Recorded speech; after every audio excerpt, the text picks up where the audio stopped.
Hi, and welcome to the Media Show on the Pod TV Network. I'm Nick Pellavito. I'll be your moderator for today's Food Fight.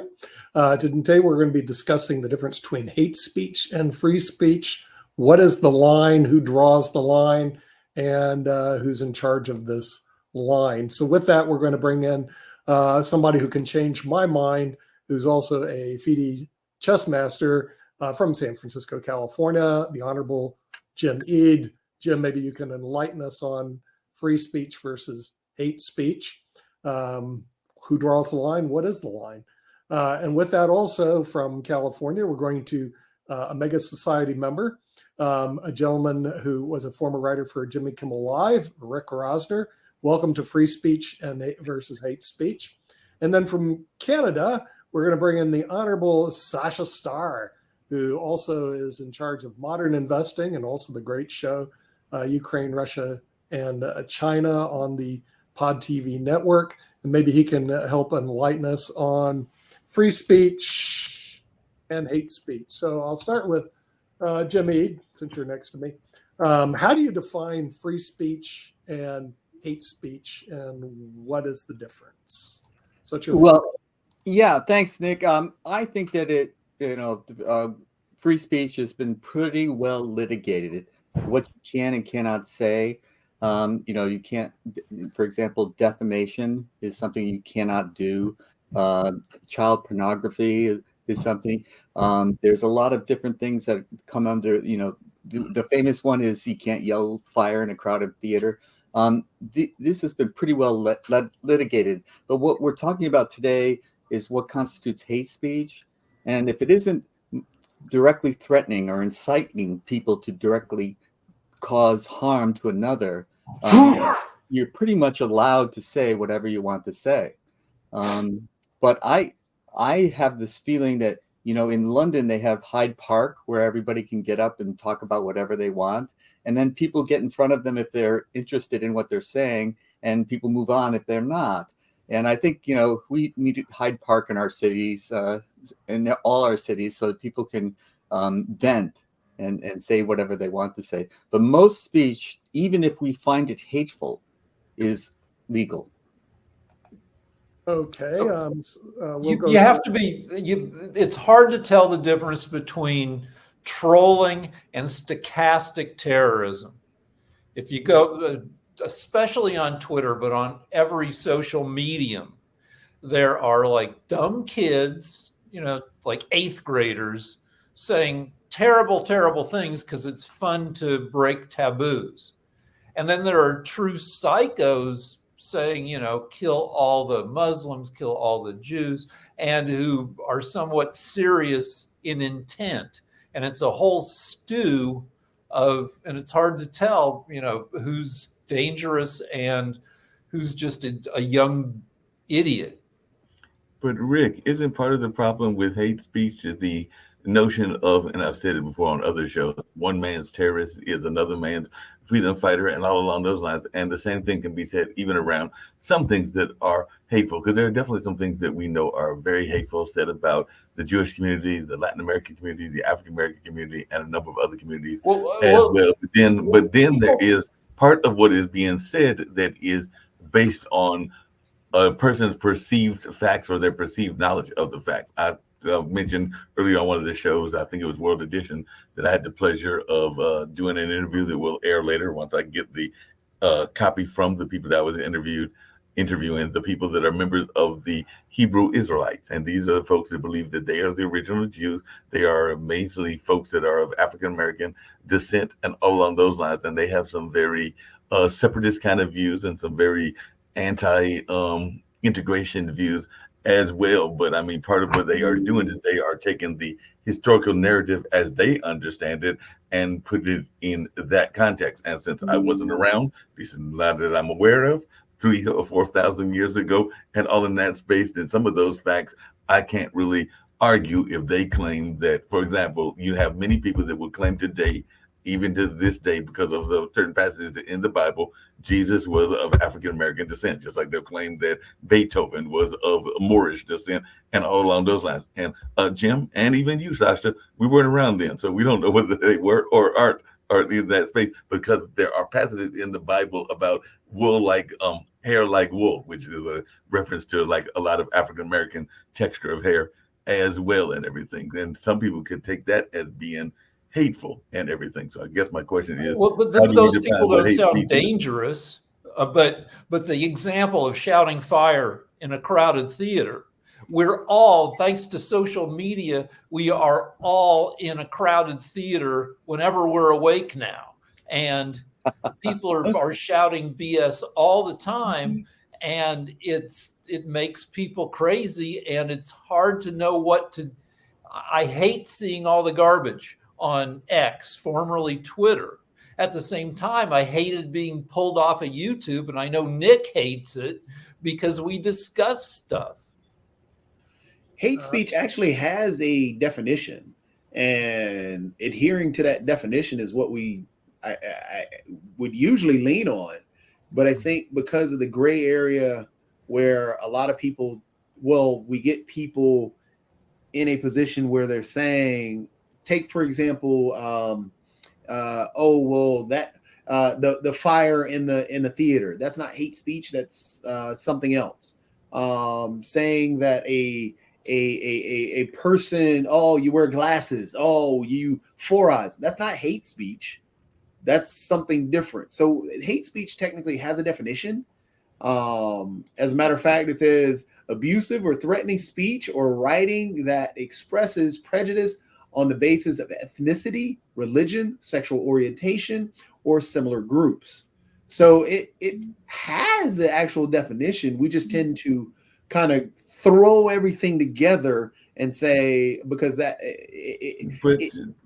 Jacoby, by that definition, and I hear you, and I definitely agree with you, but by that definition, if we say that all Palestinians are evil, that would be technically hate speech. And we've definitely seen some of that kind of conversations, just like we said that when the pandemic took place, that everybody that was of Asian descent was part of the reason that we were going through this pandemic. And we heard that kind of conversations in a number of social media spaces and everything. And there were people that literally would make the argument that because it came from Wuhan, that it must be the fault of everybody that is Chinese. And we know that that is a ludicrous notion and everything, but that would be defined as hate speech. Those two examples fall up under the definition of hate speech. Go ahead, Sasha. It's not the game of definitions, no. It's a case of good lawyers prosecuting any idiot who is saying that I have a freedom of speech, I'm a free man. Okay, first of all, you have to write a check for $25,000 to your lawyer who will defend you. Probably he will, maybe he won't even bother with it. He will take another $10,000, $15,000, whatever you still have in your bank account, and then he'll say, oh, you know, my friend, it's not so simple. Actually, they have some evidence. Well, we remember you were on that demonstration in university. What did you say? From the river to the sea? Oh, what did you mean by that? Oh, maybe you meant that there will be Arab state and there will be no Israel anymore. My friend, this is not a free speech. This is a hateful propaganda. Well, you know what? I will try to settle it for maybe $100,000, but because a lawsuit for $1 million. So for $100,000, how you feel about it? I don't have any money. You know what the interesting thing is that most anti-Semites, they hate when their pocketbook is being hit. So the best way to deal with the anti-Semites is hit their pocketbook for $100,000 or maybe a little more, a little less here and there. This teaches you incredible lesson about freedom of speech and all this garbage of freedom of demonstrations and so on. You becoming so enlightened, and you will teach your kids and your grandkids and so on. And you know what? We will, as a result, we will be living in much better world. Yeah, I would say that we're crossing the line between hateful speech and free speech, because there's a lot of speech that we can agree or disagree upon, which is hateful, and but are you free to say it? And the answer in many cases is yes. Unfortunately, it's true. We can say hateful things and get away with it. We can't incite people to commit violence. You know, the real where the rubber meets the road was President Trump inciting an overturn of the election. And did he get away with it because he said be peaceful? This is the kind of thing but it's well litigated what you can and cannot say. And sometimes, we have to have new litigation to determine exactly where this particular part of the speech comes from and whether or not it's something that you can get damages for. Like if you're trying to harm someone's reputation by saying a falsehood about them, that you can collect damages for. Not necessarily always, not necessarily successful, and it will cost you money to collect the damages, but that's part of what is protected. You're protected from someone defaming you. However, you're not protected from saying, I'm an Irish, my heritage is Irish, and if you call me a Mick, you can say that. You call me Patty, you can say that. It's free. You're free to say that. Go ahead, Jacoby. Oh, you're muted. You're on mute. I was just going to add in also the fact, not only what you're talking about with the gray area between the hateful, we're mixing that up. We're also mixing up freedom of speech itself, because we forget that we can say whatever we want, but we're not free from the consequences.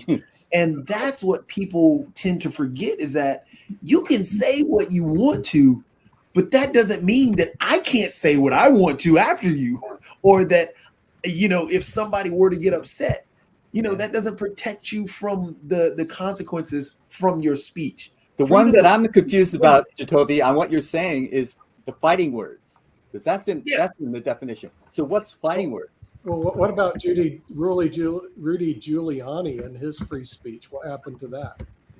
Oh, Rudy Giuliani, he basically reputation by lying about them. Yes. Oh, so you can't lie? Is that what you're saying? You can't lie or commit harm. Yeah. Well, what about all the people who are being fired or resigning at the universities based on, I guess, something they've said recently? I mean, it just seems like there's a lot of people saying things that maybe they shouldn't say things, but also things that are taken a little too out of context or too serious. And everyone is suing everyone for saying something or, making somebody step down. Right. Or in this case, the University of Pennsylvania professor not saying something, resigning. Right. Okay. So are you? The Harvard president didn't resign, though. I know the Harvard president didn't resign, but the University of Pennsylvania president did resign for not saying something as opposed to saying something. So do we have now we're mixing up stuff. We're mixing up reputation.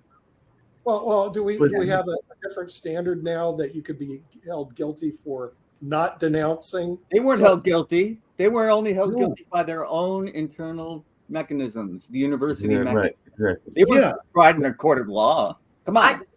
I want to be the coach at Texas A&M contract. I want to have that. I mean, come on. They pay to fire him. They pay him $75 million, right? What did he do? What did he do? He didn't win football games. It's very important. Is that a freedom of something? That's capitalism. If he gets paid $75 million, which he's going to get for losing, for doing nothing.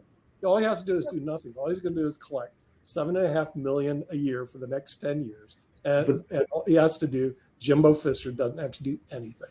Well, he's got a contract. Not 7.5, 75 million. Think about this, though. Think about how elected to Congress. People are more upset. Like how Nick, you just pointed out the University of Pennsylvania person who had to resign because of internal pressures. They're not getting paid. Jimbo Fisher was horrible at his job, got fired, and they're still paying him, but there's no outrage. No. So here's what I think. I think that there's an underlining story with Jimbo, and we're going to find out in a couple of years that he violated somebody's rights or did something wrong because they're paying him to fire him. Hey, Jim Jordan is in Congress. And I think they don't want the story to get out right now. It'll come out in a couple of years. We'll find out the truth. You know, maybe he sexually harassed somebody or sexually assaulted somebody, and, you know, he's getting paid. But I think that there's a backstory there, because you just don't pay somebody $75 million to fire them because they did a bad job. I mean, come on. Go ahead, Rick. There's a frustrating little game you can play on Twitter to educate yourself about what Twitter thinks is hate speech. You go on there, you use the search function. You can search for gays, blacks, Jews, Muslims, and it'll give you a bunch of tweets. And some of those tweets will be some horrible person saying some horrible thing. And then you can report them. And then Twitter gives you a form where you check all these boxes. What do you think is hate speech about this? And then you fill in the boxes, and then you submit your report. And then a day later, Twitter sends you a report as to whether they agree with you or not. The wild thing about Twitter, though, think about this: the Elon Musk super freedom of speech guy. Okay, say something about one of his companies. Say something about him.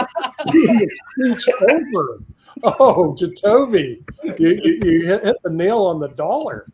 I mean, you know, freedom of speech ends when the dollar is at stake. Yeah. So I wouldn't be surprised with that. And for some reason, our network keeps getting banned on Facebook.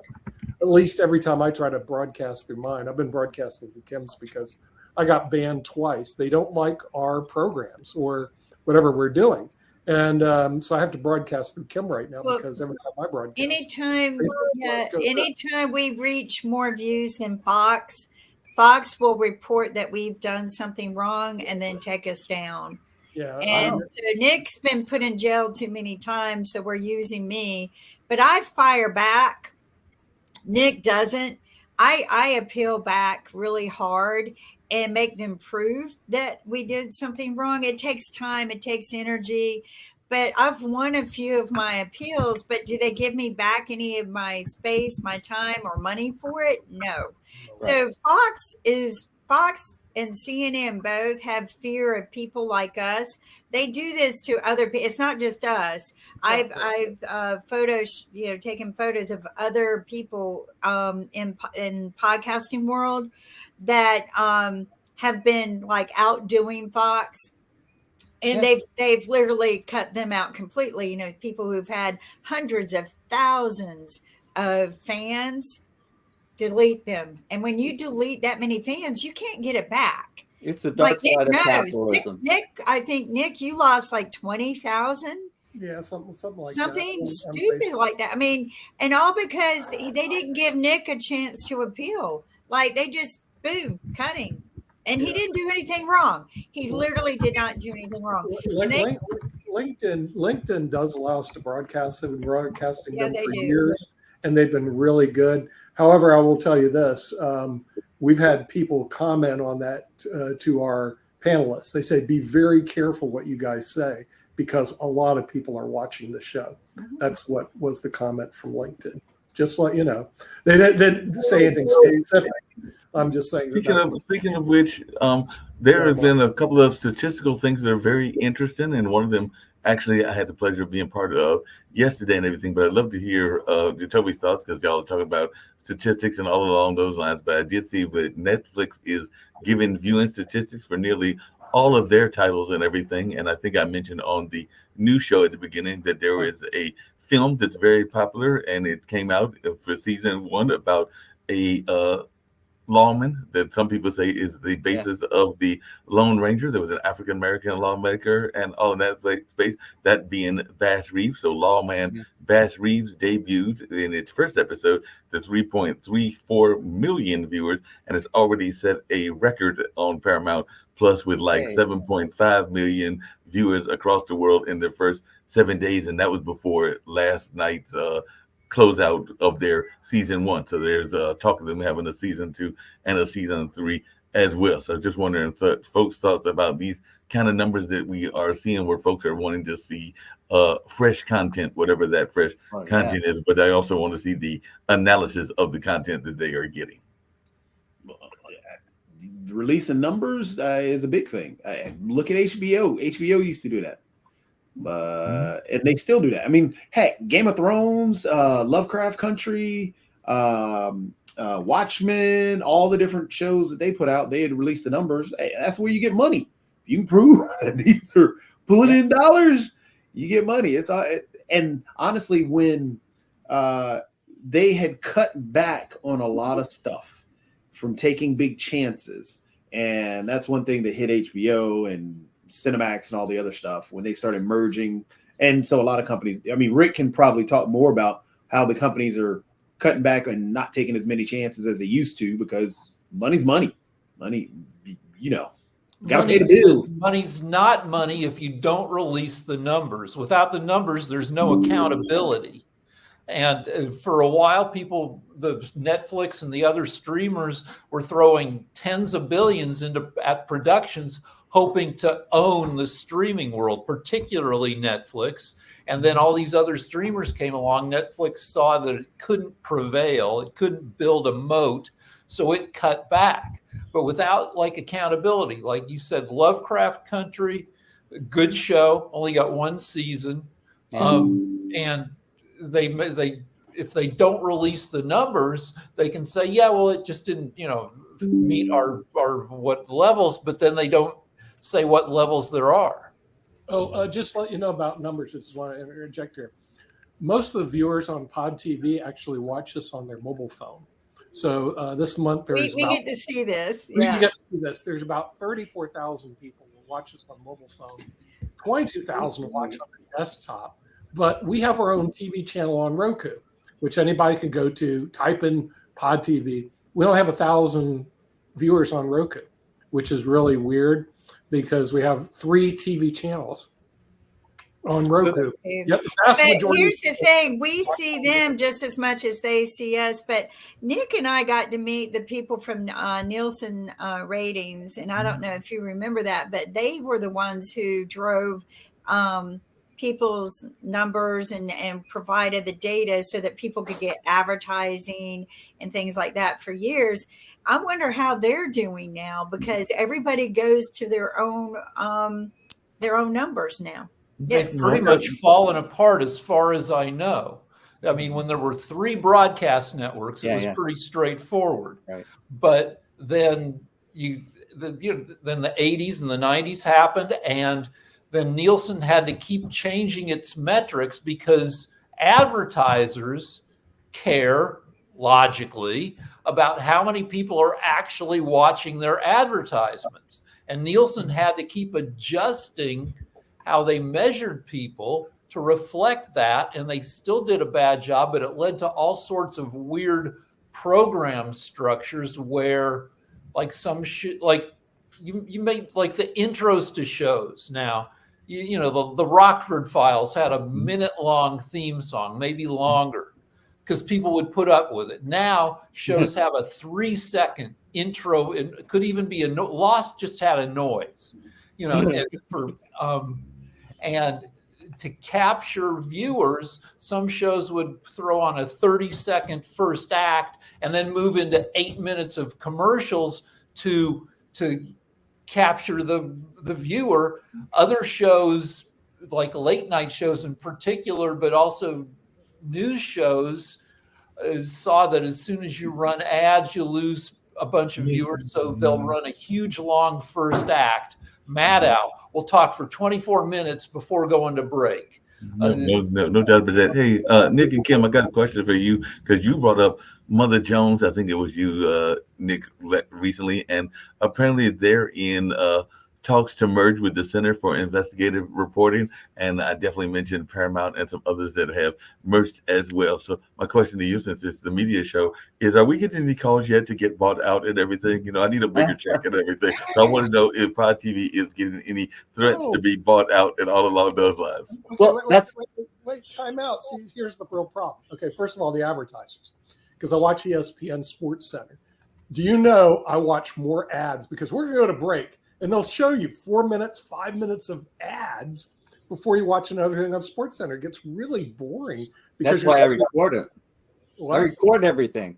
Yeah, you know, so I can fast forward through the ads. You're right. You have to fast forward And everything. fast forward, no more real time. If you don't do that, you're spending Yeah. all your time. If watching you that. watch the evening news on like ABC towards the end of the show, they'll come back, they'll do a 30 to 45 second story and then go right back to ads. So it's about it's horrible. 6 minutes of ads. But I got a question 45 for you because we talked about accountability. And Nick, you just said, you know, so many thousands of people are watching on the phones. Well, how do I know that the number you told me was true? Okay, because we have a source have a data collection. Vimeo. Okay, Vimeo is the only place that Vimeo and LinkedIn give us data. Okay, and if you need to look at data on your shows, as long as they're routed through Vimeo, Vimeo will come back and tell us what the viewership was. Last year, our viewership total was 2.4 million viewers, but per show it may be 5,000 to 10,000 per show, and some less. You Not bad.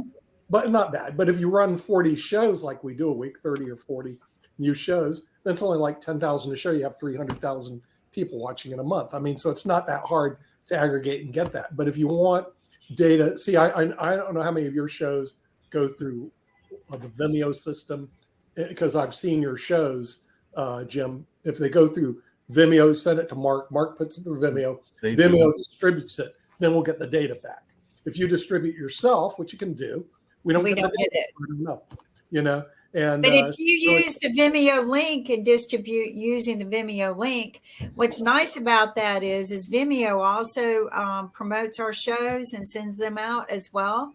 But if you use that Vimeo link, then we get full accounting of what your distribution is and how many people and how. Because Vimeo calculates whether they watched it on the mobile or on the computer, whether it was in Washington. So Vimeo is the new Nielsen. Vimeo is the new Nielsen. You're right. Vimeo actually gives us the best analytics, but sometimes Kim and Mark will get mad at me because I'll run direct through LinkedIn because I love to do that. And LinkedIn will give me their own demographics, which is totally separate than Vimeo and frankly not as good as Vimeo. Vimeo actually has the best demographics. Also what it does, Jim, it will tell us which country has actually watched the shows, okay, and how many people. And for years, the number one country is the United States. Okay, we get 2 million of the 2.4 million from the US. Number two has been Brazil. Our number two viewership has been Brazil for a long time, and don't ask me why. And then small amounts all the way down. Now this is Vimeo's demographics, and your show has to go through Vimeo. Otherwise, I don't collect the data.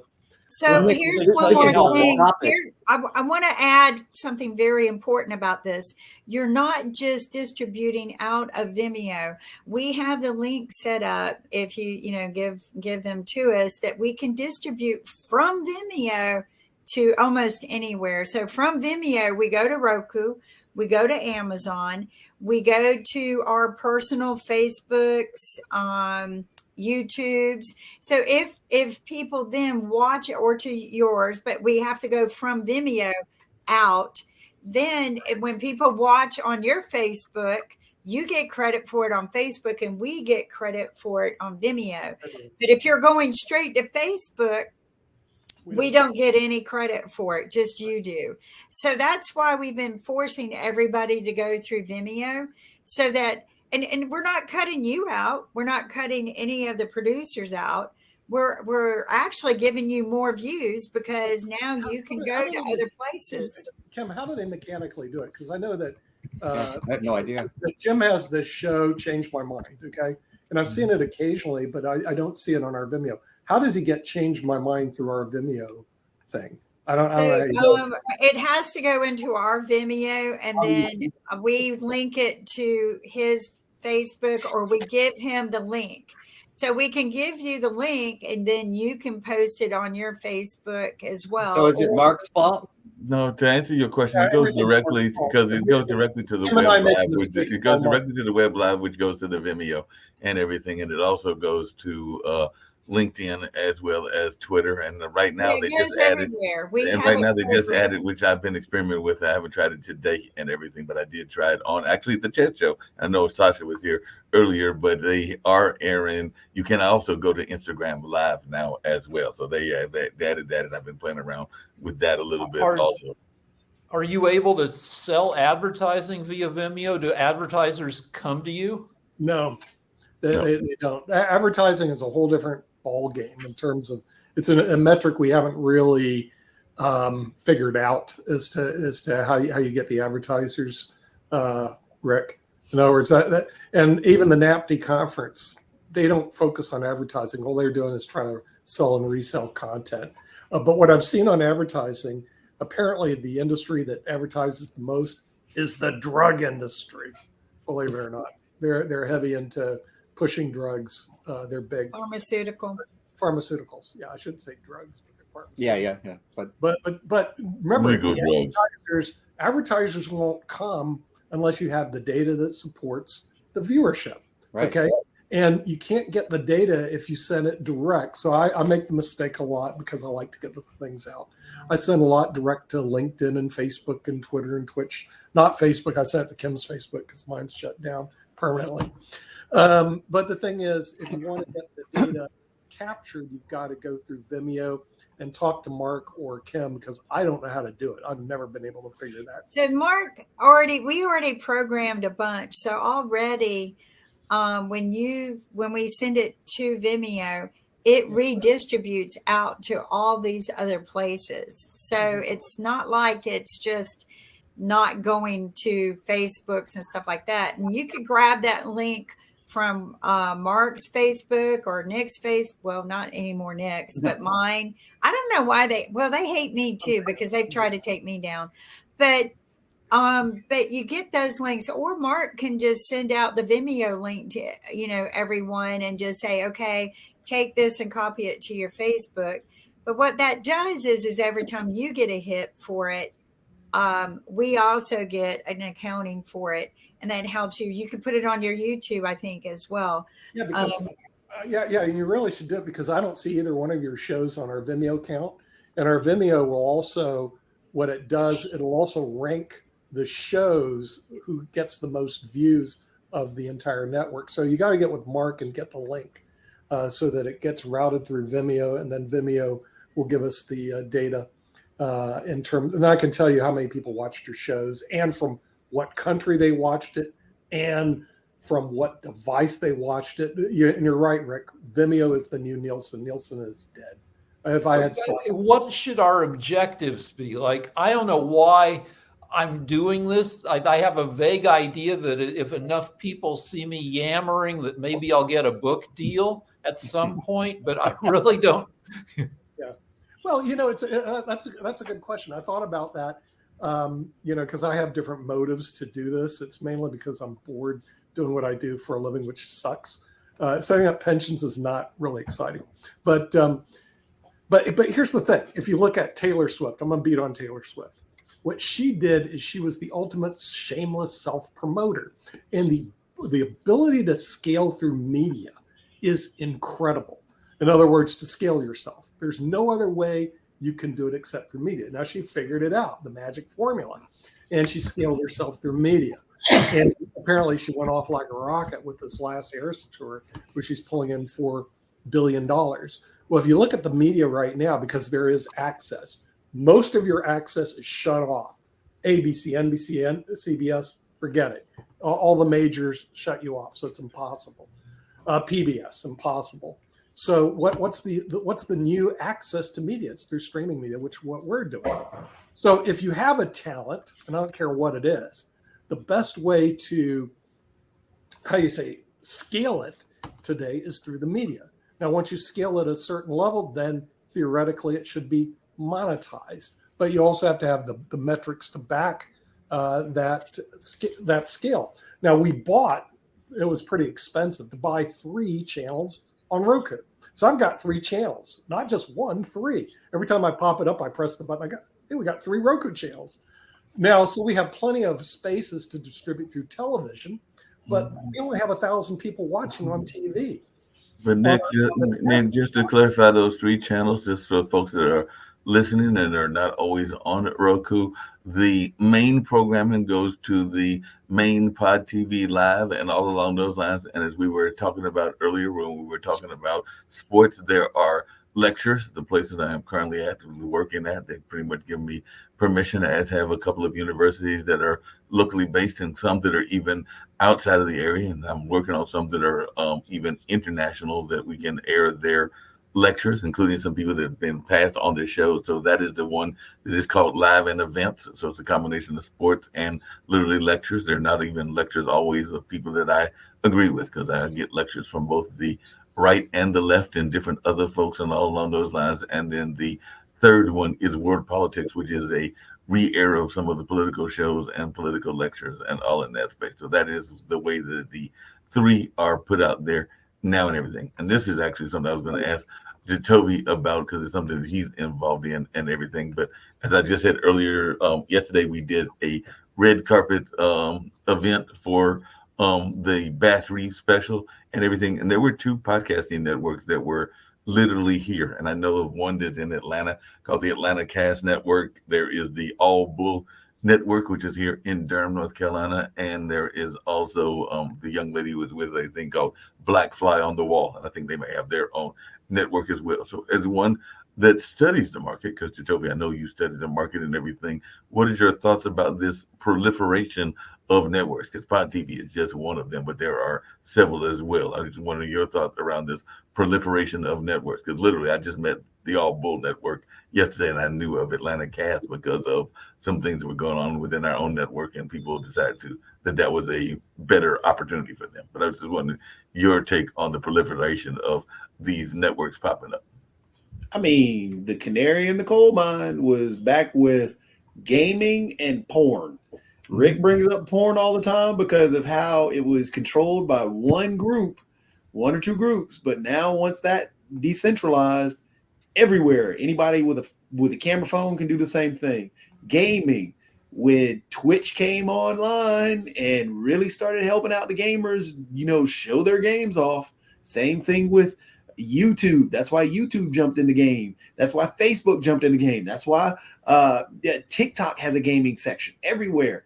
Yeah. When those kicked off and showed that you can create your own channel, and you can sell your own ads, and they can sell ads on top of it, and you can make a ton of money.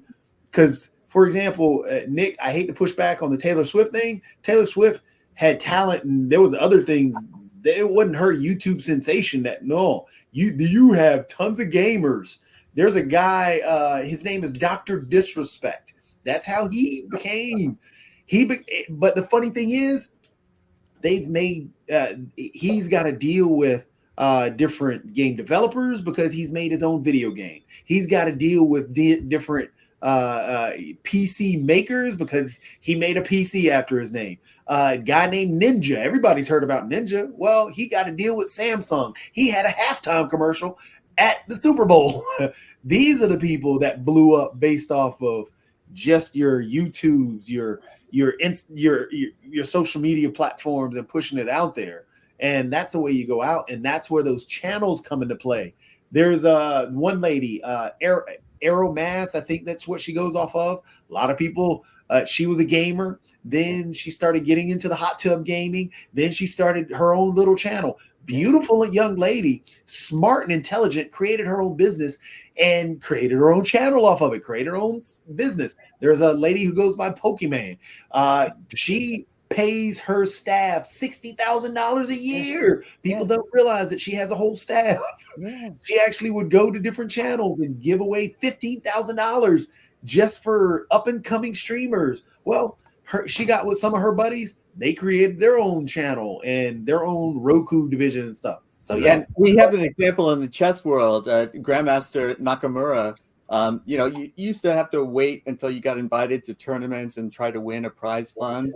Nakamura started his own Twitch channel, and he's making so much more money through that than he ever could in prize fund. So, now he's like, yeah, I might play, I might not, because I make more money when I don't play than when I do. And like there's a kid, there's actually a little kid, and he has toys now that's been out there for a couple of years. Ryan's World. There's also JoJo Siwa. They're toys out there. They are social media people who blew up. And heck, Honey Boo Boo. Honey Boo Boo. Mr. Beast. You know Mr. Beast? Yeah, Mr. Beast. Mr. Beast. He lives in the North Carolina area. Yep. And he's made off his YouTube channel $50 million. I mean, the thing is, that's what I'm saying. There's a book called Think and Grow Rich, right? If you read that book, the media right now is think and grow rich. The only question is you got to think and grow rich, and then how do you do it? But has it been done before? Yes. And is it being done right now? Yes. But it's all based on metrics of getting views. Now, our problem. Hold on real quick, Nick. Let me just say, talk shows like we do are long. Just want to put out there real quick. Just want to put out there because you mentioned Mr. Beast and you said the $50 million, and you just said YouTube. You know that man's net worth is $500 million. Yeah, yeah. Because the thing is, he has the continuous income stream through his YouTube channel. So he's YouTube is very. Go ahead, Rick. You don't do well. Is Pod TV's viewership on the upswing? No, I'm glad you asked, and the answer is no. It's on the downswing. We dropped from 2.4 million down to 1.9 million viewers last year. At least that's the latest data I got from Vimeo. I don't get all the data though, realize, because a lot of people don't run their channels through Vimeo, so I don't know, number one. Number two, if you redistribute, and redistributing means Facebook has groups, you send it to the groups. So like chess, when the chess show comes out, I send it to LinkedIn, and there are a bunch of people who watch, they comment. One guy even said, yeah, I should. And then chess has two groups, chess business group and chess group. You redistribute through those groups. The problem is we don't get the data back. So the one real problem that we're always fighting is how do you get the data back to show the viewership on these things. So it's still, remember this industry, I think streaming is an infant industry. What we're doing is in its early stages. But if you have the horizon, you go out 10 years from now, then it's a whole different cap for those people. But speaking of which, one of the shows that we have that fits into this notion of what is popular, and y'all kind of alluded to it, that Toby did earlier as well, is the notion of salacious content. And even though nobody's really, at least nobody that I'm aware of, except for maybe his wife trying to look at him in that space and everything, but I do know that folks love the title Naked at Night and all in that space, and that's probably the closest that we have to anything that is salacious and all along those lines. But this is, Rick, you'll enjoy this one, because apparently OpenAI just recently announced their interim CEO, and apparently he's in all kinds of trouble because they just found a new leader after the co-founder Sam Altman left or was ousted on Friday. But now they're finding out stuff, speaking about social media, because apparently he has been involved in discussions about rape fantasy statistics, sex and power,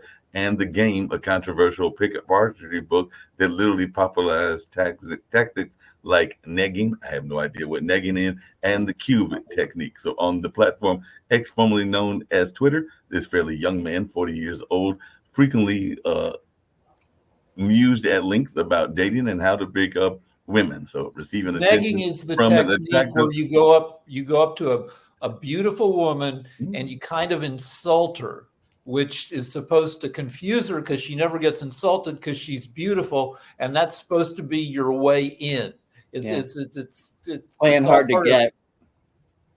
Okay, because apparently they like me because I don't like them. Yeah, he said receiving attention from an attractive woman, even if ultimately the date goes nowhere, is generally positive utility for a man, he wrote last June in response to a now deleted tweet.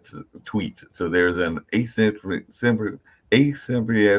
payoff for the date itself. Most women are interested only if it will lead to a relationship eventually. Men are more willing to match, more willing to go on first dates, more willing to have casual sex, etc., because of the quote-unquote payoff matrix. So apparently that's who the new leader of AI is, and apparently he wrote this book, The Game, Penetrating the Secret Society of Pickup Artists. So I guess if you want to be a pickup artist, you need to get this copy of this book and all along the line. Yeah, but I mean, women are there's a lot smart of enough to terrible catch stuff on. about pickup artistry, but it also reflects like sociobiology, Yeah. sperm cheap, eggs expensive, that women are going to protect themselves sexually more than guys are. Yeah. Well, my thinking of Facebook, when I'm watching it, they move toward Reels, which is they have very quick data. And it's just like this. The reason why Instagram did that too. Yeah, the reason why we don't do too well on YouTube, the average time people watch YouTube is like 2 or 3 minutes, and it's going down. With the data of our shows, the average viewer will spend 17 minutes on our shows, but we have long content, so we have less viewers, but they spend a lot more time on our content than they do on YouTube. So we don't really fit well in YouTube because they're looking for really 2 or 3 minutes. And I don't know anybody who in our network who produces a 2-minute show. It's really the we have TikTok no phenomena. 2-minute shows. The TikTok phenomenon is really what's taken off. Yeah, And you get more viewers, but it's going to be for a very short period of time, Jim. In other words, you get a lot. And a lot Is of it, Pod TV doing anything to increase awareness? Well, realize mainly the thing is it's through our distribution partners. In other words, the people that we work with, they actually will end up sending it out. I'll give you an idea. Somebody you guys don't see very often, Rex Lee, has Cyber Talk, right? And Mark knows he complained because we are at capacity when it comes to storage right now on Vimeo. We have like 7 trillion bytes all plugged with shows, over 3,000 hours sitting on Vimeo, like no kidding. So apparently 20 of his shows were deleted. I don't know if I did it, Mark did, or Kim did. And he lost over 100,000 viewers. He got mad at us because he goes, I've got somebody who wants to buy and sponsor my whole thing, because he's got close to 1 million viewers right now on Cyber Talk. If you have a chance, go look at his show, Cyber Talk, you'll see. Good quality show. It doesn't surprise me he's moving up in the world. And he actually spent a lot of time, effort, and energy to push the quality of the show on Cyber Talk and also push his own distribution platform. If you have a chance, go look at Cyber Talk and you'll see it's totally different than what we produce. And he runs on our network, Rex Lee. But anyway, yeah, I got an email from Matt. Mark got copied too. What happened to 100,000 views we just erased on Vimeo? Mm-hmm. We have a storage problem. We're going to have to address it next year in 2024. Last I heard, it's going to cost us $17,000 just to add more storage to our network because we're at capacity. And to answer your question, and I think it was yours, Rick, what I have found, and actually I will actually commend one of Sasha's folks and all along those lines, is that Ken does a really good job of putting out the information, even if we do a pre-record. So he helps with the marketing. So some of the people that do that are very good. I know that even on some of the shows that I have done, one of the things that guests will ask me is if they can repurpose it, reshare it, and I always encourage them to do it. They send me nice little emails about how much they enjoyed the interviews, whether we like them or not. I even got a nice one. I know it wasn't a fan of everybody here on the network, but I even got a nice little note from the Gregorian nuns and a number of others. So sometimes they will do their own helping with the publicity, and that is something that I try to encourage as well. And I'll say that Rick, your folks do a good job of that as well. So getting that word out and repurposing it is the strongest way to get the numbers up, because that's something that I've seen a number of folks do, including some of my guests, because they'll call me and ask me or email me, and I'll say, hey, send it out as many times as you want to, and as many choices as you want, including sources that I don't have. So like I said, I know that Ken Regan, not just Ken, but also Sasha himself, does a good job. Yeah, but whatever I do, you can't see. It doesn't get reflected. Because because your stuff is going to, that's where Ken was wrong. It is going to Roku and everything else. It's a newer show, so some of those numbers aren't as strong as they used to be. But I have seen some of your shows actually do quite well based on the interviews that they were. The interview you did around Israel actually picked up some good numbers, as well as some of the other shows. So that is a newer show. So in that sense, Kim, I meant, Mark, when I promote it, how do you see it? You know? like if I send my links to various people I put it on Facebook, you won't see that. That's true. I will not see that. And I won't even see Ken's stuff as well. So that is correct. I won't see that because it doesn't come back to the Vimeos, which is what Ken was saying. We never capture all the data. So like I said, the known data that we caught was 2.4 million. Probably there's more, Jim. We just don't know how much more, because if you do redistribution or somebody takes and puts it on somewhere else or repost it, we don't get that data. Right. So, but again, I can't go to an advertiser and say, well, we think we got it. Yeah. No. And that's the reason that I can go to Vimeo and I can say, okay, this show had this many views. It had this many through the desktop, mobile, and through Roku. And right now, I think it's mobile leads us. People are watching us on the cell phones the most, then desktop, and then the TV show is actually the TV thing, which is the most expensive thing to have. Right. Actually the least. Right. And we have three. Very interesting. On Roku. By the way, I have plenty of space on Roku to yeah. Okay, it's live. It goes through, this is live. It's going through Roku right now, and I got 2 more channels. I could run 3 right now. I don't have storage space. I mean, Vimeo work at capacity. So if I got to store and reshow it, I'm at capacity. Sasha. Okay, I'd like to mention something. I do send links to YouTube, to my mailing list, to Facebook, and it works because of simplicity. That people, they don't care whether we have reports or anything like this. They need a simplicity to press the link, and here is the show.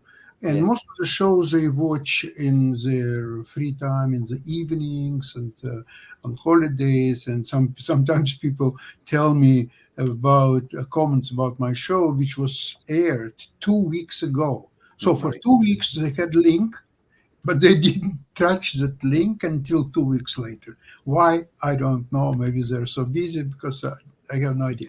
So what's important is that once someone asked how, because I had some interesting program on World Edition. So on World Edition, I don't have YouTube link. So people asked me about the show, and I didn't have YouTube link. So I advised them to find it on podtv.tv.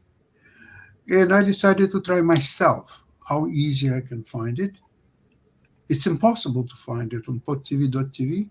It is impossible, simply because you have a bunch of shows. Some of the shows are a year and a half old. Some of the shows are 3.5 months old, and so on. And they're not systematic. They're not in any order, whether alphabetical order or chronological order, or just I can't find my shows there. Yeah. I cannot find some of my shows too. So if I have a YouTube link, this is reliable, and people can see it, find it. They can ask me to send link once again, because maybe they lost it or they have too many emails. So I can, most of the times, I can send link again, so they will see it.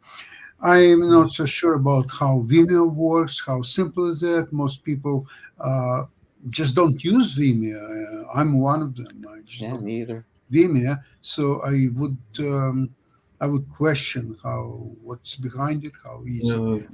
As Kim just put out, you can find it on Pod TV shows. I think that's the main one that is used on YouTube, and that has all the shows. I do like what Rick has done, and that is, I know we have some of the shows that are showcased and have been showcased through the network itself, but because of the limitations, and I think that's what Nick was referring to, it's not all the shows, because like he said, it's about 35 or 40 are not showcased. So right now, I think one of mine is, Rex's is, and there might be 2 or 3 others, including the narrative show around storytelling that Evan was doing. I had to remember his name. Evan was doing, and all in that space. But there has been talk about everybody having their shows in that space. But even independently, Rick and his crew did that themselves. So I send them the Vimeo link, and they have their crew that has literally put together a showcase that they market themselves and all along those lines. So that's something that some people are doing if they have that kind of initiative. Because I know that Rick and Lance and is it JT? Yeah, JD. Is I it don't do JT? anything. I'm lazy as JD. hell. It must be Lance and JD who are doing something. Right. And also you're a tech guy because you have a web designer that is helping y'all as well. But he's Oh, the yeah, one yeah, that, once I he's say really does good. Adam, yeah, he's excellent. Adam, right?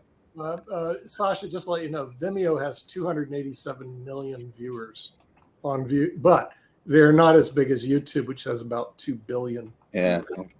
So, No, but it's not the numbers. I'm not worried And about the numbers. What I'm worried about the simplicity and easy to use YouTube versus Vimeo.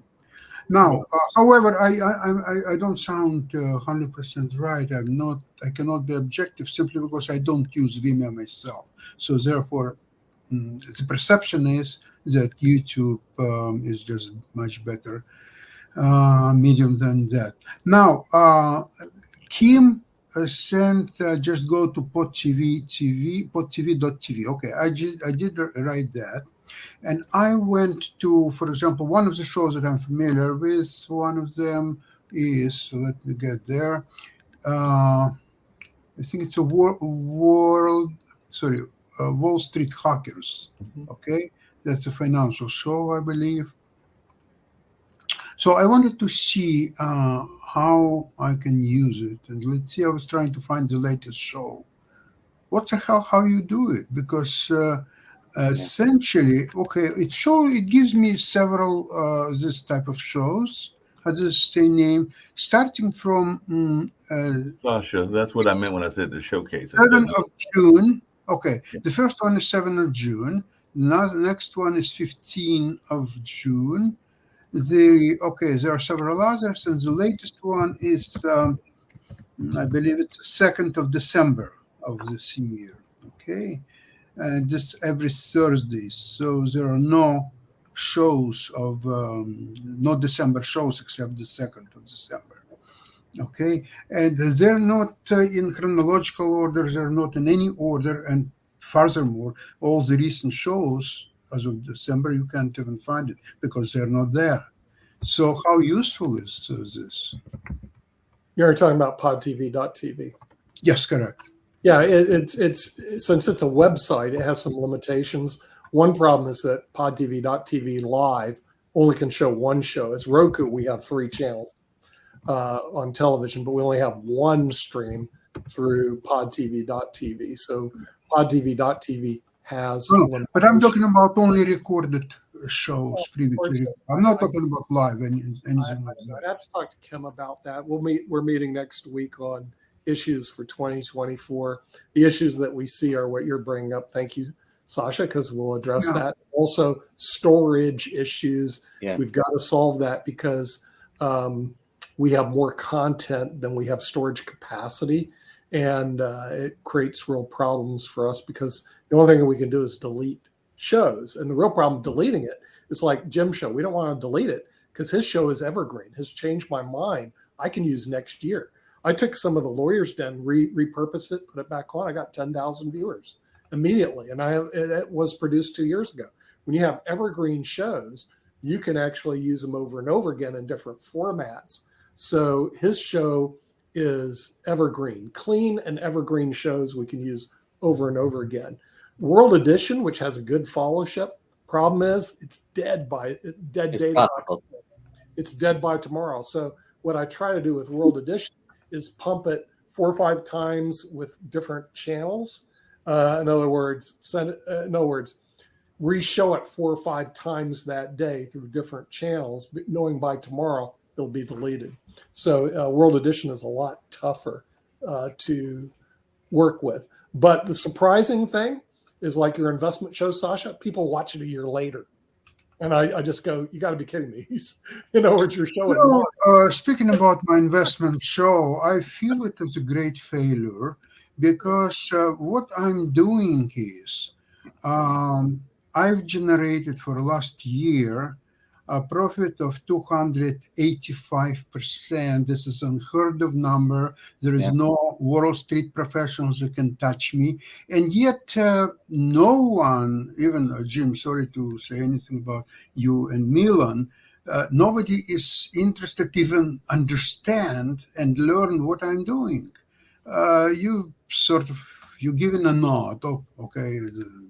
Milan says that I'm wizard and all that stuff, but he's not interested at all. What trace I did last week? But Santi, you changed my mind about this derivative trading. You did change my mind. That's your next program. You change your mind. First of all, what I'm saying is forget about Warren Buffett. Forget about all the recommendations. You changed my mind about that. Yeah. Okay, so it's not 100% failure. It's but by the way, really quickly, Nick, I know you're winding down and everything. The only thing I was going to just mention is the only show that we didn't shout out, and I got to give him a shout out because he will be coming back in 2024 after taking a hiatus and everything. So for those that are interested in learning about the gaming industry, Jacoby will be making a return of the Gamers Den, which has been on hiatus. So we'll be seeing the Gamers Den come back, I think, in January, if all is correct and everything. But if Jacoby is going to give a quick shout out to the Gamers Den and us learning about the video game industry, because that will be making a return trip. Right. And with that, we're going to end the media show, and we will see you next time, which will probably be next year on the media show, because we're taking a break, which means you're going to get reruns on this show, but not on some of the other shows. No hate speech. No hate speech. No hate speech. Okay. We'll see you next time on media show. Bye-bye. So we got to go.